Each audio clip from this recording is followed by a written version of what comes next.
أعوذ بالله من الشيطان الرجيم.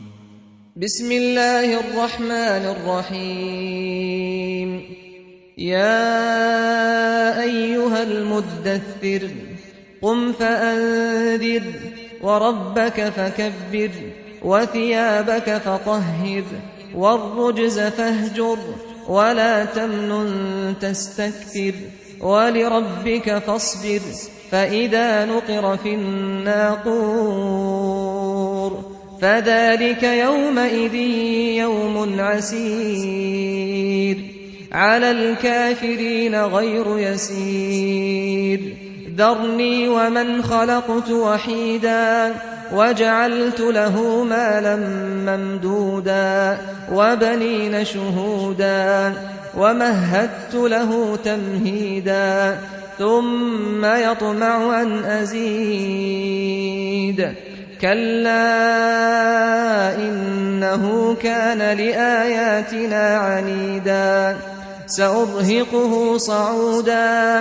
إنه فكر وقدر فقتل كيف قدر ثم قتل كيف قدر ثم نظر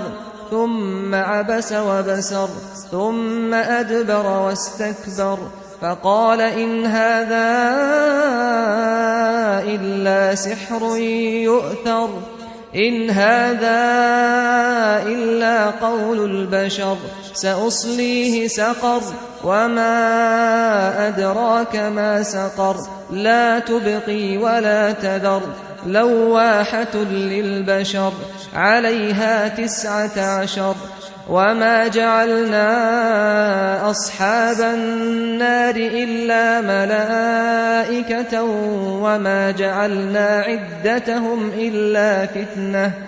وما جعلنا عدتهم إلا فتنة للذين كفروا ليستيقن الذين أوتوا الكتاب ويزداد الذين آمنوا إيمانا ولا يرتاب الذين أوتوا الكتاب والمؤمنون وليقول الذين في قلوبهم مرض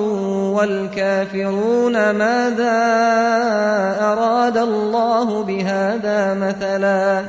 كذلك يضل الله من يشاء ويهدي من يشاء وما يعلم جنود ربك إلا هو وما هي إلا ذكرى للبشر. كلا والقمر والليل إذ أدبر والصبح إذا أسفر إنها لإحدى الكبر نذيرا للبشر لمن شاء منكم أن يتقدم أو يتأخر كل نفس بما كسبت رهينة إلا أصحاب اليمين في جنات يتساءلون عن المجرمين ما سلككم في سقر قالوا لم نك من المصلين ولم نك نطعم المسكين وكنا نخوض مع الخائضين وكنا نكذب بيوم الدين حتى أتانا اليقين فما تنفعهم شفاعة الشافعين فما لهم عن التذكرة معرضين كأنهم حمر مستنفرة فرت من قسورة بل يريد كل امرئ منهم أن يؤتى صحفا منشرة كلا بل لا يخافون الآخرة كلا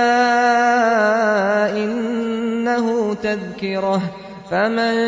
شاء ذكره وما يذكرون إلا أن يشاء الله هو أهل التقوى وأهل المغفرة